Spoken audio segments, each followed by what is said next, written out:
What's up, y'all? I'm very excited about my new hair. I'm really into it.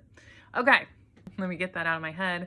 I also want to get out of my head that I'm not wearing makeup and I don't care because I want to talk about this so bad. I'm also super exhausted, so exhausted, but I'm so excited about this topic. Okay, marriage. Is marriage something you can feel in the atmosphere of a place? The way people walk, talk, pair up, imagine futures. Can it be genuinely not in the air in other places? Oh my God.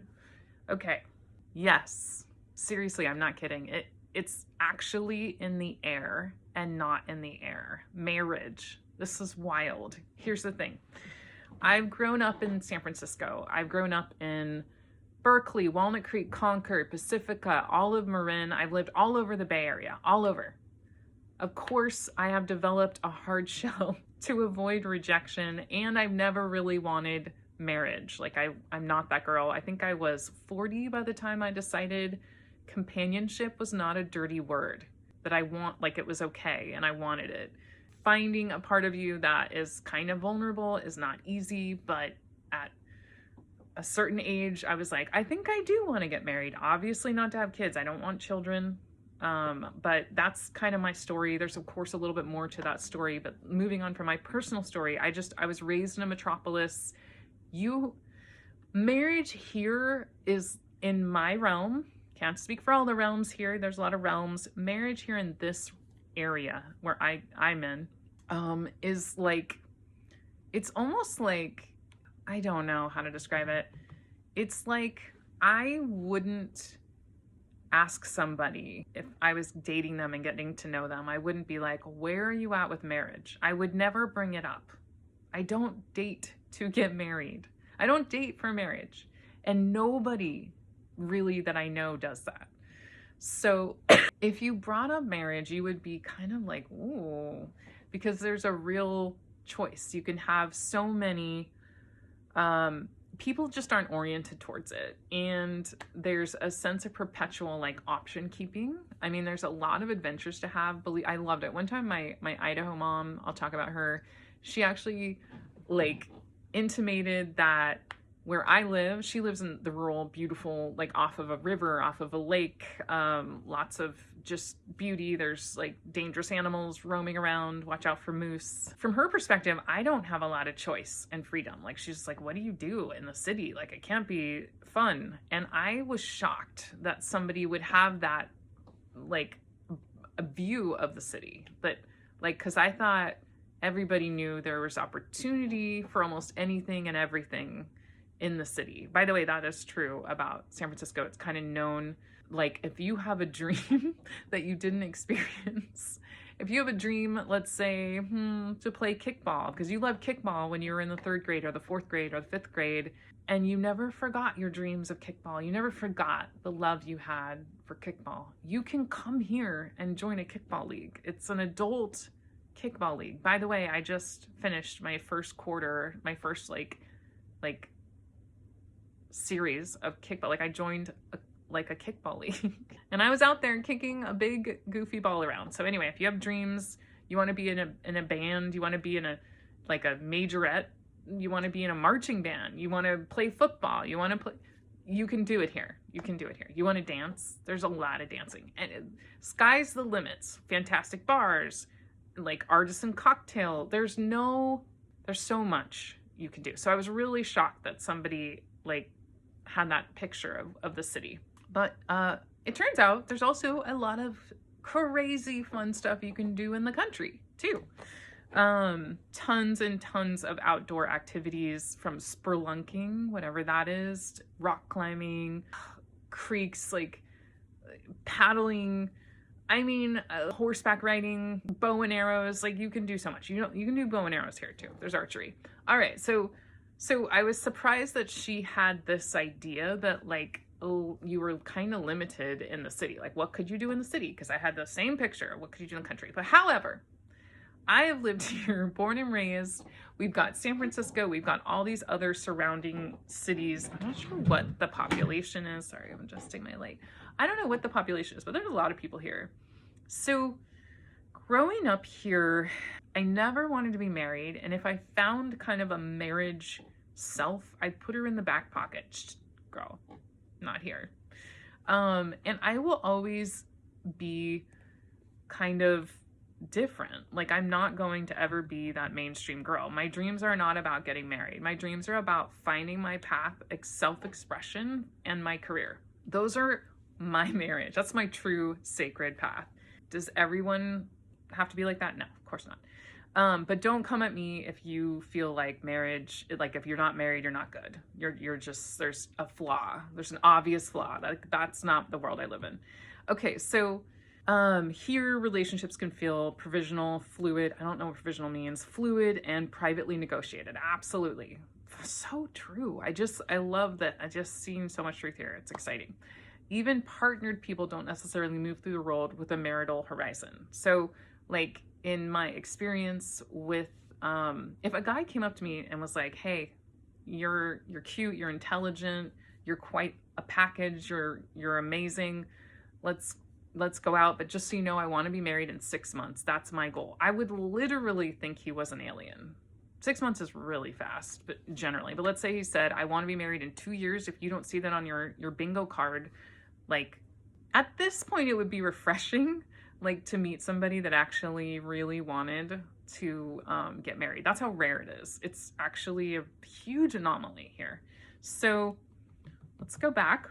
If I did get into a relationship, it would be slowly, it would be deep, and it would be very, very compatible with my values. I would want somebody who has values, who can articulate them, and who commanded respect for them, because that's how I am. So we got to have values, and they've got to like work together.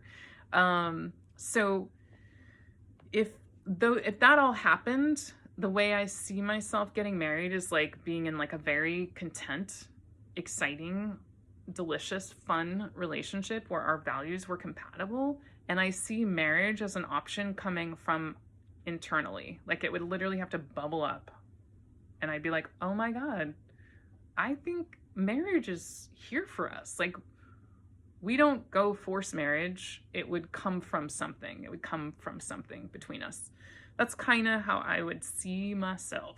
I can't believe I'm saying all this. And let's go.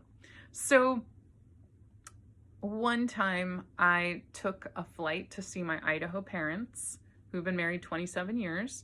My dad and Sandy met. My dad got transferred to Washington. They met in Washington, and Sandy took a break. She was working at a bank. Her and her friend at work took a stroll. I think they always took a stroll at lunch. She literally saw my dad strolling by and was like, I think that's the next, I think she thought marriage right away. Like she was like, I think I'm gonna marry him. I don't know the exact wording, but she was like, I think I just saw the man who's gonna be the next one. So incredible, like so romantic, beautiful. And so going to places, like one time I was minding my business, visiting my parents. They saw each other, they fell in love, they got married, they got engaged, like they were talking, like I think they were like in their living room, and they fell asleep on a date or something in the living room, and like somebody mumbled something about getting engaged, and the other one said yes, and then they woke up and they were like, I think we're engaged. That's how they did it. So one time I went to visit them, and I think I'd been there, let's say I'd been there 10 times. So Sandy has children. My Idaho mom, she has 3 sons, and my dad has 3 daughters. So I was exposed to her family. They're all married. Some of their children are married. A lot of their children are married. A lot of them are getting married, and a lot of them are having kids. So Sandy's a great grandmother. There's a lot. It's like up to like, I don't know how many on her side. 20? I'm gonna say 20. So I'd gone enough times, and one day I was walking somewhere, and like somebody had just been talking about their relationship probably, so it was dinging around in my head, and I had this thought out of nowhere, and I was like, I could get married here. And it was like from the air. It was like the air. There was something in the air. And I realize now that I was picking up a lot of different cues and clues, and maybe there is something in the air, like a field.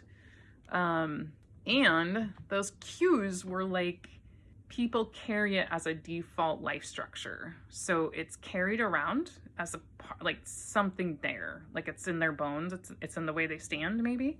How couples introduce each other, the timeline people assume, like you can have a timeline for marriage. It's not like something you should hide.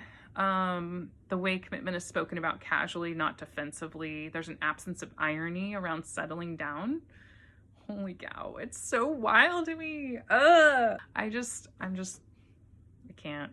Anyway, so it's not about wanting marriage versus not wanting marriage. It's an ambient permission, which is a fun phrasing. So some people metabolize marriage as a shared social reality. Other places treat it as a private, almost eccentric choice. Ding, ding, ding, ding. Yes. So imagine if you are in a place where marriage is not part of a shared structure, and then you're a little bit like eccentric or eclectic. Ooh, girl. Yeah, marriage is just not a thing. So the contrast, I think for me, like the contrast, that's why it was so shocking, was like, whoa, marriage is here. It's here. You can feel it. It's like warm and cuddly and normal and like kind of okay to talk about and like here. And it's not where I'm from. Like, I don't have that feeling. In some places, marriage exists like as a field and not just an individual decision. So like LA is creative, money is New York, academia, Boston. Imagine Boston. I can feel it right now. By the way, I'm empathic, so I feel a lot of stuff. So even just saying Boston, like I just think, like even turning a little bit towards the energy of academia and putting that together with Boston, like you going to Boston, you a nerd, you're an academic nerd, and I love you. That's actually pretty sexy energy. Marriage in some regions function the same way as a background frequency. That's kind of interesting. Okay, sorry for the union place of marriage is not in the air. So what I would love to do, I'm looking at notes here from my friend and I having this discussion. You probably know them. I'm not going to bring them up here. Everybody has this friend at this point. So your nervous system and imagination respond differently when the surrounding culture is already holding the shape of something. So just if you're an empathic or highly sensitive, you kind of pick up a lot of little subconscious clues, looks on people's faces, words, gestures, even feelings in the air. So it can, like, you're in a new place. It's like I'm on one planet and I'm visiting another planet, and I wouldn't have noticed the contrast of the two places if they weren't so different. But that moment was like, I could get married here. It was so different because it was really different from where I'm from. So that's my story. Marriage is in the air. Yeah, I do want to get married, by the way. Have a good day. Let me know if marriage is in the air where you're from. And I just also want to say, for some reason, I feel like I need to say this. Taipei has, I think it's Taipei and Taiwan has one of the lowest rates of marriage. And if I had done any research, I would have been able to tell you, hey, San Francisco has this, let's look it up right now. I want to know so bad. I'm very curious. So San Francisco has rate of marriage in SF. Boom, let's take a look. Let's do it. Here we go. Ooh, okay. Tend to marry later. So there's a later, that's also makes a lot of sense. A little bit of, you have all these options. You're like kind of exploring. You're throwing marriage in the back pocket. It's old. Perhaps you've had a lot of experiences of marriages that you don't want to repeat, like your parents, like your aunt and uncles, like your grandparents. Maybe you didn't have any examples of marriage that were really inspiring. And if you don't have to get married due to a church dictation or social dictation, why would you? So, the rate figures varies marriage. Likelihood at key groups 28 to 32. San Franciscoans married later. And yeah, let's see. low divorce rates. So that's kind of fun too. Is like there's some correlation. If you get married later, you get divorced less. But anyway, I think we're in a bit of a cool revolution planetary wise around marriage, and people are seeing that the marriages their parents were in may have been dictated by something like a church dictation. There's nothing wrong with that. If that works for you, I am not here to judge in any way at all. Please don't judge me and I won't judge you. Dictated by, like, marriage can also be dictated by going to war. Like if you want children and you know you're going to have to go to war, you might quickly find a mate, and that mate is going to have babies and take care of them. Maybe her babies don't want that kind of marriage. So anyway, all right. Thank you so much. By the way, if you're you're the only you are. So take care of you and be you. Bye.